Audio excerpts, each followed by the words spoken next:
ជំរាបសួរអ្នកទាំងអស់គ្នាថ្ងៃនេះចង់ញ៉ាំមីពងមាន់ប៉ុន្តែនៅស្រុកនេះក៏បាក់រអញ្ចឹងមានតែធ្វើមីពងមាន់ខ្លួនឯងញ៉ាំទេចាអញ្ចឹងខ្ញុំលាយម្សៅលំពេងជាមួយអំបិលបន្តិចមកចាប់ទៅយើងកូរវាឲ្យសព្វចូលគ្នាល្អហើយយើងយកកែវឬក៏ចានមួយផ្សេងលាយពងមាន់មួយគ្រាប់ទឹកក្តៅអ៊ុនៗហើយនឹងម្សៅរមៀតម្សៅរមៀតនេះនឹងជួយធ្វើឲ្យសរសៃមីយើងឡើងពណ៌ស្អាតអញ្ចឹងបើសិនជាដាក់តែពងមាន់ម្សៅយើងឡើងពណ៌អត់ស្អាតដូចជាមីពងមាន់គេធ្វើលក់ទេយើងវាយពងមាន់ឲ្យកូរឲ្យវាសព្វល្អជាមួយនឹងល្បាយរមៀតហ្នឹងហើយយើងត្រងដាក់ចូលក្នុងម្សៅហើយយើងចាប់ផ្ដើមកូរម្សៅហើយនឹងល្បាយទឹករមៀតហ្នឹងឲ្យវាចូលគ្នាសព្វល្អសិនចាំប្រើដៃយើងច្បល់លាយចូលគ្នាអញ្ចឹងណាតែយើងមើលទៅព្រោះទឹកយើងដាក់ចូលមិញហ្នឹងតិចដែរទេវាស្ងួតពេកអញ្ចឹងយើងថែមទឹកម្ដងតិចបានហើយកុំឲ្យវាជ្រាយពេកអញ្ចឹងយើងចាប់ផ្ដើមច្របាច់ម្សៅហ្នឹងឲ្យវាចូលគ្នាឲ្យសព្វល្អទៅយើងចាប់ផ្ដើមដូចច្របាច់ប្រមូលម្សៅអញ្ចឹងណាមិនច្របាច់ទេច្របាច់ឲ្យប្រមូលឲ្យវាជាប់គ្នារហូតដល់វាលែងសព្វដៃរបស់យើងហើយយើងគ្របទុកវារយៈពេលកន្លះម៉ោងដើម្បីឲ្យម្សៅវាទន់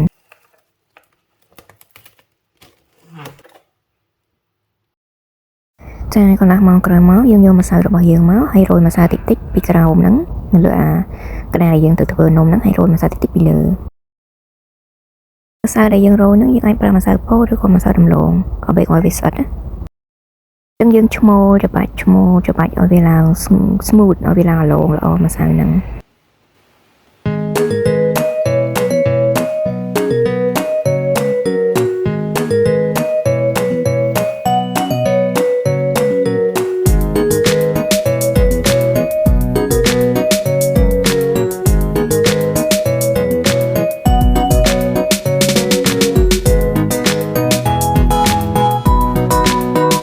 ម្សៅនេះយើងទុកវារយៈពេល1ម៉ោងទៅ2ម៉ោង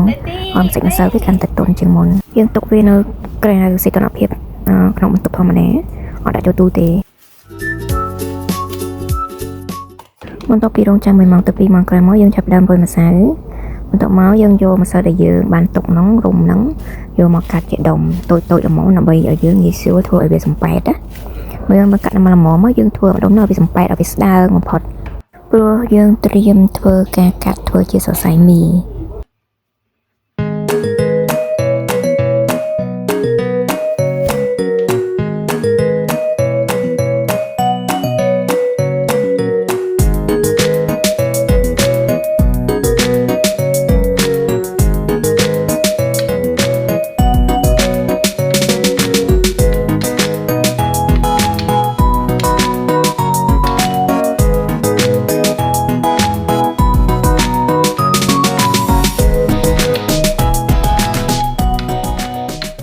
ពេលដែលយើងធ្វើវាសំប៉ែតយើងឃើញតែវាអត់មានម្សៅយើងត្រូវរោយម្សៅបន្ថែមទៀតព្រោះតែពេលយើងធ្វើវាសំប៉ែតទៅយើងរុញរោវាអញ្ចឹងវាធ្វើឲ្យម្សៅវាស្អិតអញ្ចឹងយើងការពារកុំឲ្យវាស្អិតជាប់នឹងបាតហើយកុំឲ្យស្អិតជាប់ណាប្រដាប់យើងរោហ្នឹងទៅដាក់ម្សៅវាច្រើន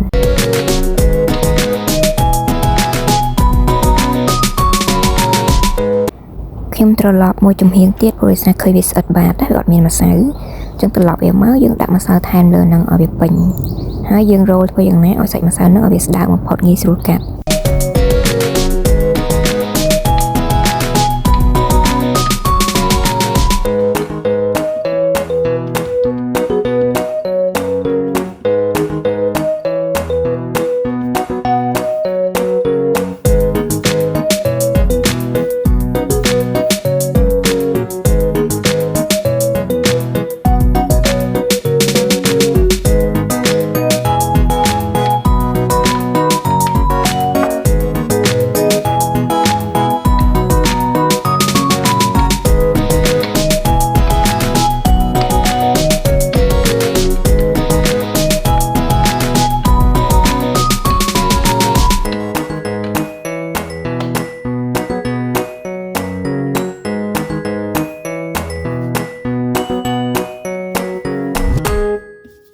អញ្ចឹងយើងធ្វើឲ្យម្សៅម្ដុំទូចៗហ្នឹងវាសំប៉ែតឲ្យអស់សិនទៅឲ្យស្ដើងតាមដែលអាចធ្វើបានហើយចាំយើងចាប់ផ្ដើមកាត់សរុបតែម្ដង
ចាឥឡូវនេះយើងបានធ្វើឲ្យម្សៅទាំងអស់សំប៉ែតរួចរាល់ហើយយើងចាប់ផ្ដើមមកកាត់ម្ដងអញ្ចឹងការដែលយើងកាត់នេះក៏យើងមានរោយម្សៅបន្ថែមពីលើស្រទាប់បន្ទះម្សៅមួយនឹងដែរអញ្ចឹងយើងចាប់ផ្ដើមកាត់តូចល្មមតាមដែលយើងចង់ញ៉ាំឬក៏កាត់ធំតាមដែលយើងទំហំយើងត្រូវការទៅតែធម្មតាមីពងមាន់ទំហំវាទូចទេតែគេហៅថាមីស្រស់ហ្នឹងណា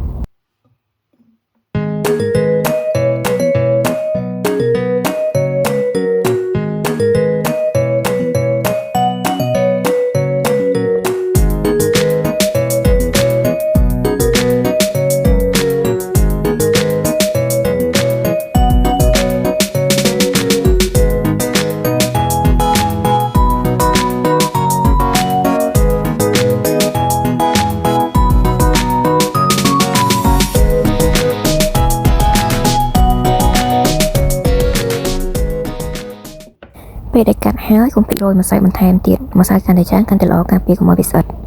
ហើយយើងដាក់ទុកវាមួយឡែកទៅ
ចាឥឡូវនេះយើងបានកាត់ម្សៅរបស់យើងជាសរសៃមីរួចរាល់ហើយអញ្ចឹងយើងកុំភ្លេចថែមម្សៅពីលើនឹងទៀតផងថែមម្សៅច្បល់វាព្រោះយើងត្រូវទុកចង្កេះយើងអត់ញ៉ាំភ្លាមទេយើងទុកមួយយប់ពីរយប់អីចឹងទៅបានយើងញ៉ាំតាមក្រោយអីចឹងណាឬក៏ពេលដែលយើងញ៉ាំភ្លាមនោះយើងត្រូវរោយម្សៅដែរព្រោះហើយវាស្អិតចុកនេះមុនពេលយើងស្រុះអញ្ចឹងមីស្រស់នេះយើងទុកឲ្យបានយូរទេទុកបានយ៉ាងច្រើនបាន2ថ្ងៃអីទេសម្រាប់ញ៉ាំអញ្ចឹងទេម្សៅវានឹងថាប់ខូចព្រោះវាជាម្សៅស្រស់ហើយយើងក៏អាចញ៉ាំស្រស់វាញ៉ាំបានភ្លាមដូចគ្នាដែរខ្ញុំនឹងប្រាប់អ្នកទាំងអស់គ្នាពីរបៀបស្រស់នៅចុងវីដេអូ